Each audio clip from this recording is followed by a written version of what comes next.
나의 나 된 것은 다 하나님 은혜라. 인간에게는 두려움의 종류가 한 370여 개가 된다고 합니다. 아마 매일매일 두려움 가운데 사는 것이 아닌가라는 생각이 듭니다. 어떤 두려움들이 있나요? 죽음에 대한 두려움이 있죠. 고통이나 상처로 인한 두려움들, 미래에 대한 두려움 등등 많은 두려움이 있습니다. 우리가 이 두려움을 보면 내가 노력해도 어쩔 수 없는 두려움이 있는가 하면 어떤 두려움은 내가 생각만 조금 바꾸면 극복할 수 있는 두려움도 있습니다. 우리가 가진 두려움 중에 하나가 거절에 대한 두려움이 있습니다. 거절은 살면서 늘 일어나는 일들이죠. 그런데 이 거절이 우리를 힘들게 합니다. 인간은 사회적 동물이라고 이야기하죠. 이게 모여 산다는 말이에요. 그런데 함께 모여 살기 때문에 거절당할 수 있고 다른 사람으로부터 나쁜 평판을 받으면 그것 때문에 힘들어합니다. 그래서 사람들로부터 멀리 떨어지면서 소외되어지고 외로움과 절망의 부정적인 감정에 빠지게 됩니다. 그러면서 심각한 두려움 가운데로 들어가게 되죠. 학자들은 이런 이야기를 합니다. 인간의 소속 욕구는 식욕과 같아서 기본적인 욕구라고 말합니다. 사람과 함께 어울려 살고 어떤 곳에 소속되어지는 것, 그게 기본적인 욕구라는 거예요. 그래서 소속되지 못하고 소외되어지고 거절당하는 것은 사망 선고와 비슷한 효력이 있다라고 합니다. 이것을 왕따라 그러잖아요. 소외되고 거절되어지는 게 왕따죠. 이 왕따의 문제는 개인의 문제에서 넘어서 사회적 문제로 지금 심각하게 대두되어지고 있습니다. 거절당함은 인생을 흔드는 심각한 문제라는 겁니다. 자, 오늘 본문에 보니까 거절당하는 사람이 나옵니다. 누굽니까? 다윗이에요. 다윗은 하나님께 거절당했습니다. 사람에게 거절당해도 심각한데 하나님께 거절당했던 것은 심각한 일입니다. 다윗의 거절은 착한 일을 해보려고 했는데 거절당한 거예요. 하나님의 성전을 짓겠다고 했는데 하나님께서 거절하신 겁니다. 그 거절 이유가 역대상 22장 8절에 나오는데 사실은 납득하기가 힘들어요. 그 거절의 이유가 뭡니까? 너는 피를 심히 많이 흘렸고 크게 전쟁하였느니라.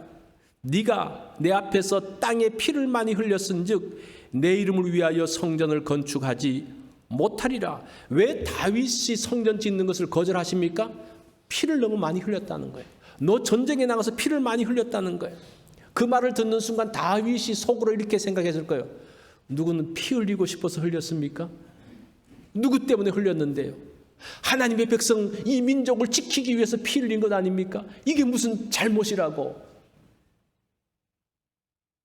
하나님 억울합니다. 그런 마음이 들지 않았겠어요? 여러분이라면 어떻겠습니까?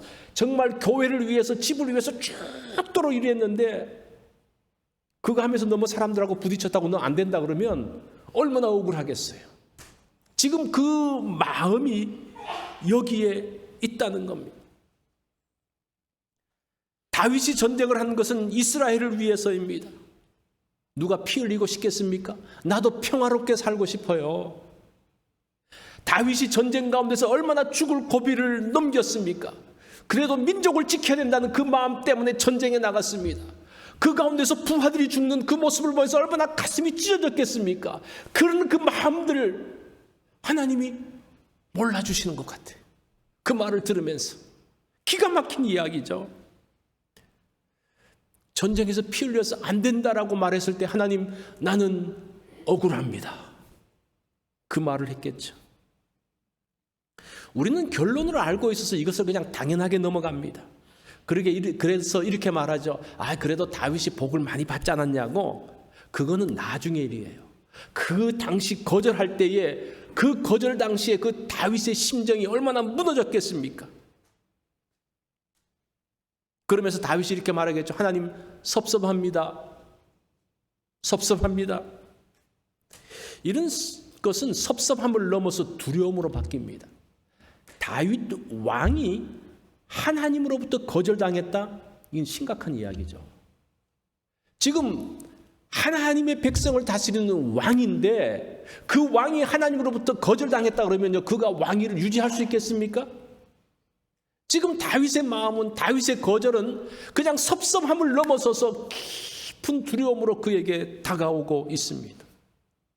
이렇게 되면 다윗의 인생도 끝날 수 있습니다. 그 두려움, 그것이 거절의 두려움입니다. 자, 하나님께 거절당했을 때에 하나님께 섭섭함을 느낄 때 어떻게 해야 됩니까? 한 걸음 더 나가서 거절당함으로 인한 두려움이 있을 때에 우리는 어떻게 해야 됩니까? 그때 우리가 감사할 수 있을까요? 그것이 오늘 본문의 내용이에요.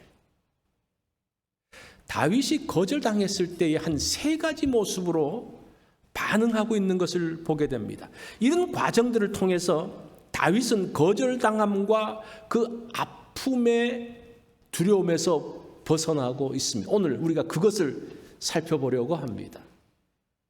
자, 다윗의 첫 번째 모습은 무엇인가 하니 거절의 상황에서 피하지 않았습니다. 거절의 상황에서 피하지 말라. 다윗은 하나님께 거절당했을 때도 하나님을 떠나지 않았습니다. 18절 말씀을 보십시오. 다윗 왕이 여호와 앞에 들어가 앉아서 이렇게 이야기해요. 하나님을 떠나지 않고 하나님 앞에 앉습니다. 여기서 여호와 앞에라는 말은 언약궤 앞에라는 말이에요. 자, 먼저 이 성막과 언약궤에 대한 배경을 제가 잠깐 좀 설명할 필요가 있습니다. 그러면 많이 도움이 될 거예요. 이스라엘 백성들이 가나안 땅에 들어오면서 이제 그 성막이 실로로 가게 되어집니다. 그래서 실로에 하나님의 성막이 있게 되어지죠. 거기에 하나님의 언약궤가 있습니다. 사사시대 한 350여 년 동안 성막과 법궤는 실로에 있었습니다. 그런데 그 성막에 있는 법궤가 어떤 일이 벌어집니까? 엘리 제사장 때에 블레셋과 전쟁이 있지 않습니까? 전쟁을 했는데 전쟁에서 이스라엘이 패했어요. 야, 어떻게 하면 이길 수 있을까? 하나님의 법궤가 있으면, 하나님의 언약궤가 있으면 이길 수 있다 그래서 그 언약궤를 전쟁터로 가져옵니다. 그래서 전쟁을 했어요. 어떤 일이 벌어졌습니까? 전쟁에서 졌어요. 그 언약궤를 빼앗겨 버렸습니다. 그러면서 그 언약궤는 블레셋으로 들어갑니다. 블레셋의 언약궤가 들어갔을 때 어떤 일이 벌어집니까? 블레셋에 난리가 나죠. 전염병이 돌면서 옮기는 곳마다 전염병이라서 도저히 하나님의 언약궤를 이거 우리가 갖고 있으면 안 되겠다 그러면서 돌려보냅니다. 돌려보내면서 그 언약궤는 이제 아비나답의 집에서 20년간 거기에 있습니다. 그러면서 사울 왕의 통치의 시대가 지나가면서 다윗이 왕이 되어지고 난 다음에 하나님의 언약궤를 예루살렘으로 가져옵니다. 그런데 성막은 여전히 실로에 있어요. 그 언약궤는 다윗이 예루살렘으로 갖고 옵니다. 그래서 실로에 있는 성막에는 언약궤가 없어요. 그러니까 실로의 성막은 껍데기만 있는 겁니다. 그래서 성경에서 실로의 성막을 이야기할 때에는 능력을 상실한 것을 의미합니다. 다윗이 언약궤를 예루살렘에 가져와서 그 언약궤가 놓는 천막을 별도로 만들었습니다. 그 성막이 오기 전에. 그러면서 다윗이 지금 그 예루살렘에 있는 언약궤 앞에 갔다는 것이 이런 배경 가운데서 우리가 좀 생각을 해 보아야 합니다. 다윗이 거절당할 때에 피하지 않고 하나님 앞에 나아갑니다. 하나님 앞에 가서 자신의 넋두리를 하는 거예요. 우리가 하나님께 거절당했다고 생각했을 때 하나님을 떠나서는 안 됩니다. 하나님의 설명을 들어야 됩니다. 때로는 하나님의 설명이 이해되지 않을 때가 있어요. 하나님의 설명은 시간이 지나야지 이해되어지는 경우가 많습니다. 하여튼 어쨌든 하나님을 떠나서는 안 된다는 겁니다. 그런데 여기서 이제 문제가 하나님께 거절당할 때는 그렇게 하지만 사람에게 거절당했을 때에도 그 사람을 떠나지 말아야 합니까? 라는 게 나오잖아요. 사람이 거절하는데 계속 붙어 있으면 그 스토커가 되는 겁니다. 그래서는 안 되는 거예요.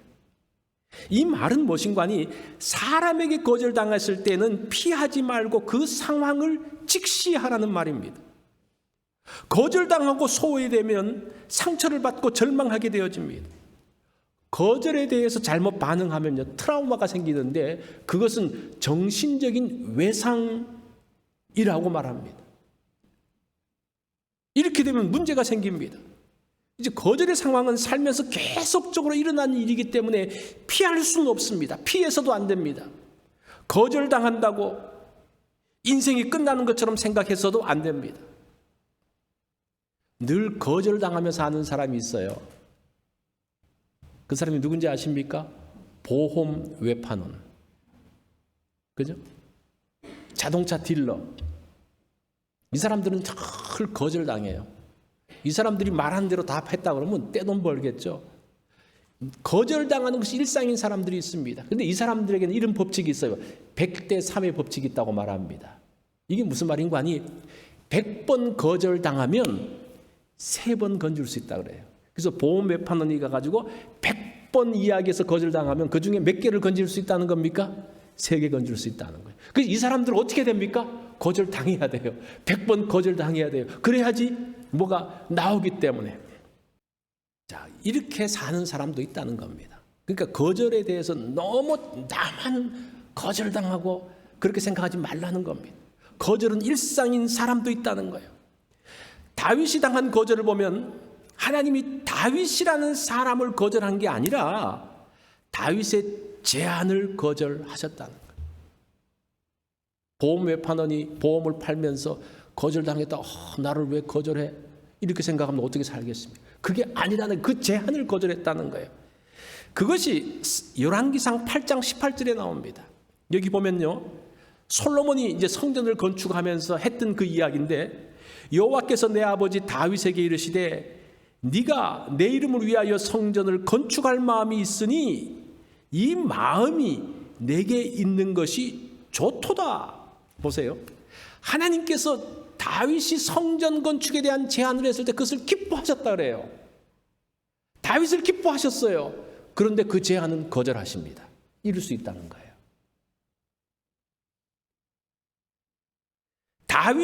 다윗을 좋아한다고 하나님이 다윗이 제시한 의견을 다 받는 게 아니에요. 하나님의 뜻은 따로 있다는 겁니다. 나의 제안이 거절당했을 때에 우리가 이건 잘 아는 내용이지만 인격이 거절당하는 것이 아니라는 거예요. 그 제안이 거절당했다는 겁니다. 그렇게 생각하라는 거죠. 그래서 우리가 다른 사람을 거절할 때에도 반대로 거절할 때에도 의견이 다르다고 사람을 거절시키거나 사람을 거절하거나 그 사람을 왕따시켜서는 안 된다는 거예요. 그것은 하나님이 기뻐하지 않으십니다. 또한 한 사람의 인생에 깊은 상처를 줄 수 있기 때문에 정말 조심해야 됩니다. 거절을 당할 때 피하지 말고 직시하십시오. 그래야지 그 다음 단계로 넘어갈 수가 있어요. 자, 두 번째 단계가 뭡니까? 두 번째 단계는 지금까지 온 과정을 보라는 겁니다. 거절당한 다윗이 하나님 앞에서 자신이 지나온 일을 생각하면서 말합니다. 그게 18절로 24절까지 말씀인데 18절로 21절은 자신이 지나온 일을 돌아보고 22절로 24절은 이스라엘이 지나온 일을 봅니다. 자, 18절 말씀을 보면 자신의 걸어온 길을 보면서 말하기를 주 여호와여 나는 누구이오며 내 집은 무엇이기에 나를 여기까지 이르게 하셨나이까 이렇게 이야기해요. 이게 지금 감격적인 말이잖아요. 내가 도대체 누구기에 내 집이 무엇이기에 지금까지 여기까지 올 때까지 하나님께서 이렇게 복되게 하셨습니까? 라는 그 고백입니다. 우리의 지나온 날들을 돌아보면요 참 그 가운데 이 고비마다 하나님의 은혜가 있었다는 것을 고백하지 않을 수가 없어요. 그죠? 지금 앞에 당한 일들만 보면 절망이고 좌절이고 아픔인데 지나온 일들을 보면요, 다 그 가운데 하나님의 은혜가 있고 그 가운데 감사의 제목이 있는 것들을 볼 수가 있습니다. 다윗이 누굽니까? 그는 왕의 혈통을 가진 사람이 아닙니다. 베들레헴의 일개 목동이에요. 이 베들레헴이란 그 자체가 벌써 미천한 지역입니다. 거기에 목동으로 살았던 사람입니다. 다윗은 언제나 소외되었던 사람이에요. 사무엘 선지자가 이새에게 말하죠. 내가 너희 집에 방문할 테니까 아들들을 다 모아라 그랬을 때 다윗을 빼놓고 아들들을 모아놔요. 아버지로부터 소외당했던 사람이 다윗입니다. 20절 말씀을 보면 이렇게 말합니다. 주 여호와는 주의 종을 아시오니 다윗이 다시 주께 무슨 말씀을 하오리까? 다윗은 이런 고백을 자주 합니다. 주 여호와는 주의 종을 아십니다. 저를 아십니다. 왜 그런 말들을 자꾸 해요? 소외당했기 때문에. 어릴 적부터 다윗은 거절받은 사람입니다. 아버지로부터 거절당했습니다. 자신의 장인인 사울로부터 거절을 당했습니다. 또 자신의 아들로부터 거절을 당했습니다. 그래서 그 아들 압살롬이 아버지를 치기 위해서 올라왔던 사람 아닙니까? 그가 왕으로 있으면서 또 그의 인생 가운데서 그가 가장 아꼈던 요압이라는 사람이 있습니다. 요압 장수죠. 그 요압으로부터도 거절당합니다. 이 요압이 참 충성스러운 것 같은데 결정적인 순간에 자기 마음대로 하는 사람이에요. 다윗이 가장 가까이 있음에도 불구하고 요압으로부터 거절당하면서 몇 번의 요압 때문에 몇 번의 인생의 고비가 다윗에게 있었어요. 다윗의 일생을 보면요, 거절당함으로 점철되어져 있습니다. 그래서 다윗이 이런 말들을 자주 해요. 주의 종을 아시오니 하나님 저 아시지 않습니까? 이게 무슨 말입니까? 소외당했던 사람의 말이에요. 다른 사람은 어쩔지 모르지만 하나님은 저를 아시죠. 저를 소외시키지 않으시죠. 거절하지 않으시죠. 뭐 그런 말들이 다윗의 시 곳곳에 있는 것들을 볼 수가 있습니다. 20절과 21절을 보면 이렇게 말합니다. 다윗이 다시 주께 무슨 말씀을 하오리까? 할 말이 없다는 거예요. 내 돌아온 것들을 보니까, 지나온 인생들을 보니까 할 말이 없다는 겁니다. 주의 말씀으로 말미암아 주의 뜻대로 이 모든 큰 일을 행하사 주의 종에게 알게 하셨나니. 자, 여기서 또 나오죠. 주의 종에게 알게 하셨나이다. 근데 이것을 우리 한글 성경은 좀 느낌이 좀 적은데 원문 그대로 번역하면요, 이게 2인칭으로 기록되어져 있어요. 다른 사람은 몰라도 당신은 당신의 종을 아십니다. 나의 주님 여호와여. 이렇게 되어 있어요. 우리 한글 성경은 이 거룩하게 번역을 하다 보니까 2인칭을 다, 당신이란 2인칭을 다 3인칭 주라고 번역을 하면서 이런 친근감에 대한 뉘앙스가 좀 사라졌습니다. 하여튼 다윗이 지금 그런 고백들을 하고 있어요. 당신의 종입니다 라고 이야기를 합니다. 이스라엘이 지나온 길을 보아도 그 가운데 엄청난 은혜가 있습니다. 22절로 23절에 보면 그런즉 주 여호와여 주는 위대하시니 이는 우리가 귀로 들은 대로는 주와 같은 이가 없고 주 외에는 신이 없음이니이다. 땅의 어느 한 나라가 주의 백성 이스라엘과 같으리이까? 하나님이 어떤 분입니까? 그것이 23절에 나와요. 23절. 여기서 제가 읽었던 말씀 중에서 22절에서 23절에서 가장 중요한 게 무엇인가 하니 하나님이 가서입니다. 가서. 이 오늘 그 내용도 보면 가서가 본동사로 되어 있어요. 하나님이 가서 찾아가신 하나님. 일반 신들은 사람이 신을 찾아갑니다. 그렇죠? 사람이 어떤 누구를 신을 찾아가고 뭘 찾아가고 찾아가요. 그런데 하나님은 하나님이 우리를 찾아오십니다. 다윗이 지금 하는 게 그 내용이에요. 우리를 찾아오시는 하나님. 그것이 다윗 감사의 핵심이에요. 하나님은 애굽에서 노예로 살고 고통당하는 이스라엘을 찾아오셨습니다. 평범한 목동으로 살고 있는 다윗을 하나님이 찾아오셨습니다. 아버지 아버지는 자신을 제외시켰는데 하나님은 자신을 찾아오셨습니다.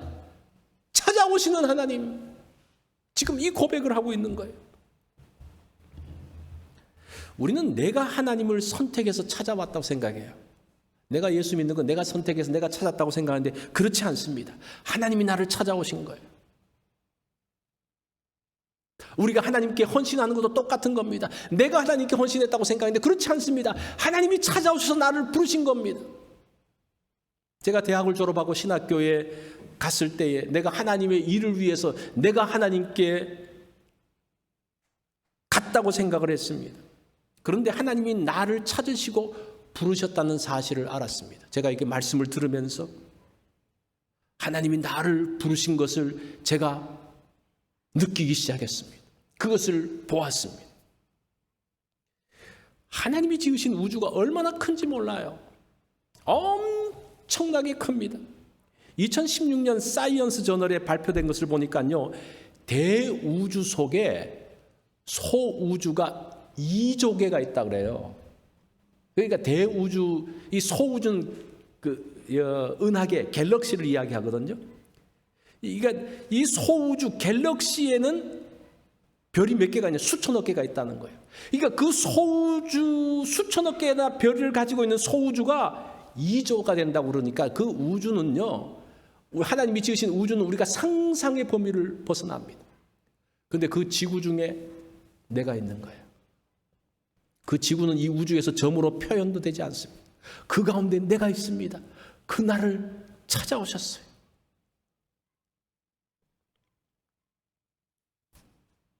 나를 부르신 거예요. 네가 내 일을 해라. 내가 너에게 하나님의 교회를 맡기겠다. 나는 내가 찾아갔다고 생각했는데 하나님이 나를 찾아오신 거예요. 저는 가끔 그런 생각이 들죠. 이런 생각을 할 때가 있습니다.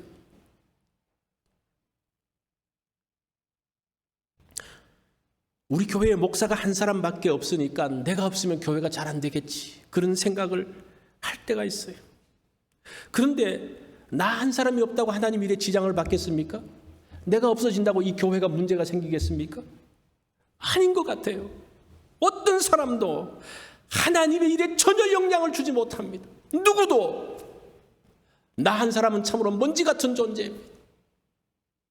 없어져도 되어지는, 표시도 나지 않는 그런 존재. 하나님께서 그런 나를 귀하게 여기셨다는 거예요. 그런 나를 소중하게 여기신, 그리고 하나님의 교회를 맡기십니다. 이게 중요해요. 하나님이 세우셨다는 것이 이겁니다. 이거예요. 나를 찾아오신 하나님, 나를 찾아오신 신은 하나님 외에는 없다는 겁니다. 여러분, 나 자신이 대단하다고 생각합니까? 하나님의 크심에 비하면요, 아무것도 아닌 존재입니다. 그런데 하나님께서 나를 찾아오셨습니다. 하나님의 교회를 섬기게 하셨습니다. 주의 일을 하라고 여러분에게 말씀하고 있습니다. 그래서 하나님이 일을 하게 되어졌어요. 이런 신이 어디 있냐는 거예요.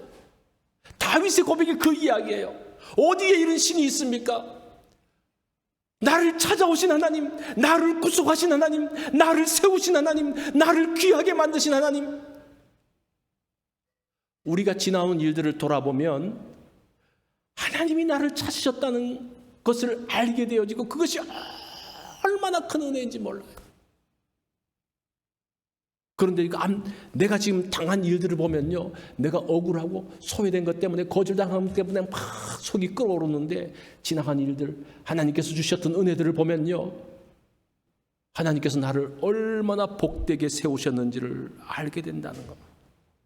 그 24절 말씀을 보면 그 말씀이 기가 막혀요. 주께서 주의 백성 이스라엘을 세우사 영원히 주의 백성으로 삼으셨사오니, 이거 또 느낌이 좀 들어와요. 그래서 2인칭, 이것도 2인칭으로 기록되는데 2인칭을 가지고 해석을 하면요, 원문 그대로 당신께서 당신을 위하여 당신의 백성 이스라엘을 세우사, 확증하사, 그런 말이에요. 이 당신이라는 말이 벌써 몇 개가 들어갑니까? 그러니까 하나님께서 계속 하나님과 가까이 있는 것들을 지금 이야기하고 있습니다. 이것이 우리의 축복이고 우리의 힘입니다. 그래서 우리가 흔들리지 않는 거예요. 내 앞에 계신 하나님, 내 곁에 계신 하나님, 나와 함께 하시는 하나님, 2인칭의 하나님. 거절당할 때에 하나님이 하신 일들을 기억해 보십시오. 하나님께서 나를 얼마나 사랑하시고 귀하게 여기시는지를 알 수가 있습니다. 사람의 거절을 보지 말고 나를 찾아오신 하나님, 나를 귀하게 여기신 주님을 보라는 겁니다. 이게 상황을 직시하는 거예요. 그것이 피하지 않는 거예요. 자, 마지막 세 번째는 뭡니까? 하나님의 약속에 귀를 기울이는 것입니다. 하나님 앞에서 하나님께서 주시는 은혜를 알게 된 다윗은 이제 하나님의 말씀에 귀를 기울이기 시작합니다. 그 거절을 하신 하나님이 나에게 무슨 말씀을 하시는지 귀를 기울이기 시작하는 거예요. 그래서 우리가 지금 요 결론만 보면요, 다윗이 뭐 섭섭해, 그게 그렇게 말하는데, 이것이 벌써 이 두 개의 과정을 거쳐서 세 번째 그 하나님의 말씀에 귀를 기울이면서 그가 새로운 자리에 들어가게 됐다는 거예요. 25절을 보면 이렇게 말합니다.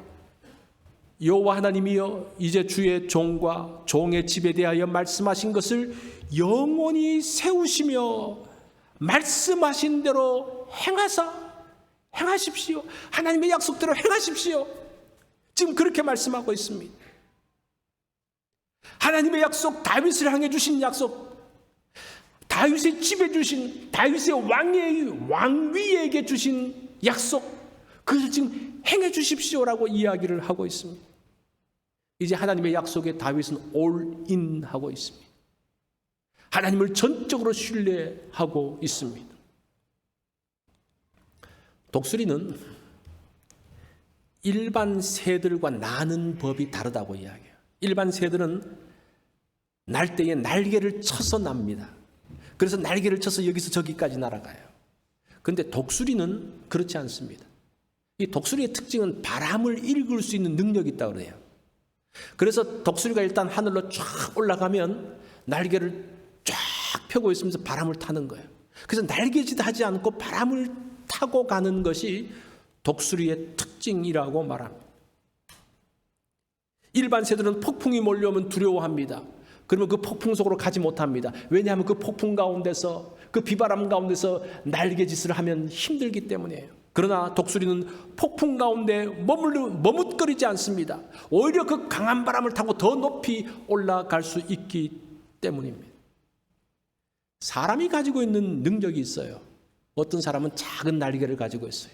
그 작은 날개를 가지고 여기서 여기까지만 날아갑니다. 어떤 사람은 좀 더 큰 날개가 있어요. 돈의 날개가 있고 권력의 날개가 있고 지식의 날개가 있어 조금 더 멀리 날아갈 수가 있습니다. 그런데 나의 날개 짓으로는 한계가 있어요. 폭풍 가운데 큰 문제가 올 때 그것을 넘어가지 못합니다. 한국에서 IMF가 있을 때 큰 기업들이 왜 뻥뻥 넘어집니까? 얼마나 힘이 있는 재벌이 넘어져요? 한계가 있다는 거예요. 그 어떤 이상의 폭풍 가운데서는 그 사람의 힘을 가지고 날 수 없다는 거예요. 근데 어떻게 되면 그 바람을 타야 된다는 거예요. 그 바람을 타는 기업들은 살아남고 더 크게 됐다고. 그거 우리가 눈에서 보잖아요. 우리의 인생에서 폭풍이 몰려올 때가 있습니다. 우리의 힘으로는 할 수 없을 때입니다. 그때 바람을 타야 되는 거예요. 어떤 바람? 성령의 바람을 타고 날아가야 되는 거예요. 성령님과 함께 날아가는, 사람과의 관계에 어려움이 있습니다. 간단한 것은 이겨낼 수 있어요. 그러나 감당할 수 없을 때 바람을 타고 올라가야 돼요. 성령의 바람을 타고 올라가야 됩니다. 그것이 하나님의 약속을 따라가는 거예요. 그게 하나님의 약속이에요. 오늘 본문에는 감사라는 단어가 하나도 나오지 않습니다. 그러나 본문의 모든 내용은 다윗의 감사로 차고 넘칩니다. 거절의 상황, 두려움의 상황에서도 감사할 수 있나요? 그럼요, 그럴 수 있습니다. 첫 번째가 뭡니까? 하나님을 떠나지 않는 겁니다. 상황을 직시하는 겁니다. 두 번째는 지나온 길을 돌아보는 것입니다. 그곳에서 하나님의 은혜를 보는 것입니다. 내 인생에 임한 하나님의 은혜를 보면 감사하지 않을 수가 없어요. 그 감사가 너무나 크기에 나에게 있는 것들을 이겨낼 수 있는 힘이 생긴다는 겁니다. 마지막 세 번째는 뭡니까? 하나님의 약속을 아는 것입니다. 그 약속 때문에 우리는 어려움 가운데서도 포기하지 않고 그 길을 가는 겁니다. 하나님의 약속이 우리를 바람을 타고 날아오르게 합니다. 우리의 현재 상황을 보면요, 잘 들어보십시오. 감사할 수도 있고 불평할 수도 있어요. 감사의 조건과 불평의 조건이 완벽하게 있어요. 지금 현재 여러분의 상황에서 불평하려고 그러면요, 불평할 수 있는 게 너무나 많아요. 그 조건도 완벽해요. 근데 감사하려고 하면요, 감사할 수 있는 조건들이 많다는 겁니다. 이때 우리는 불평의 버튼을 누를 수도 있고 감사의 버튼을 누를 수도 있어요. 그 선택은 누가 합니까? 내가 해요. 불평의 버튼을 누르는 순간 세상 살고 싶지 않을 정도로 불평과 원망이 터져 나옵니다. 세상 살고 싶지 않아요. 그런데 감사의 버튼을 누르는 순간 감사의 제목들이 무수하게 쏟아져 나옵니다. 그러면서 느끼는 것이 무엇인가 하니 세상이 힘들어도 그래도 살만해. 그래도 가치 있는 세상이야. 살아볼 가치가 있어. 그러면서 행복감에 젖어든다는 것. 여러분들이 선택하셔야 돼요. 거절당할 때에, 섭섭할 때에 감사할 수 있습니까? 그럼요. 그 상황에서 다윗은 어떤 버튼을 누릅니까? 감사의 버튼을 눌렀어요. 그러면서 그의 그 말 가운데서 감사가 터져 나오고 있습니다. 놀라운 감사와 감격이 터져 나오고 있습니다. 거절당할 때에, 섭섭할 때에 여러분 앞에 두 개의 버튼이 있어요. 어떤 버튼을 누르시겠습니까? 감사의 버튼을 눌러야죠. 그럴 때에 우리는 감사와 찬양과 감격하는 그러한 경험들을 하게 될 것입니다. 자, 오늘 제목이 뭡니까? 거절당한 사람의 감사. 거절당했을 때 어떻게 감사할 수 있을까? 감사할 수 있어요. 다윗이 이 세 가지의 원리를 가지고 그때에 다윗은 감사의 버튼을 눌렀습니다. 여러분들의 삶이 복잡하죠. 힘들죠. 때로는 감당할 수 없겠죠. 불평해도 여러분 누구도 욕할 사람 없어요. 왜냐하면 불평의 조건이 너무나 완벽하기 때문에 그래요. 그렇지만 여러분들 그 불평의 버튼을 누르는 순간 깊은 수렁에 빠집니다. 근데 우리가 그 상황에서도 감사하려고 그러면요, 감사의 조건이 너무나 많아요. 그때 여러분 어떤 선택을 하시겠습니까? 어떤 선택을 해야 됩니까? 감사의 버튼을 누르십시오. 그러면 하나님께서 예비하신 놀라운 은혜와 감격의 자리에 들어갈 것입니다. 된 것은 다 하나님 은혜라.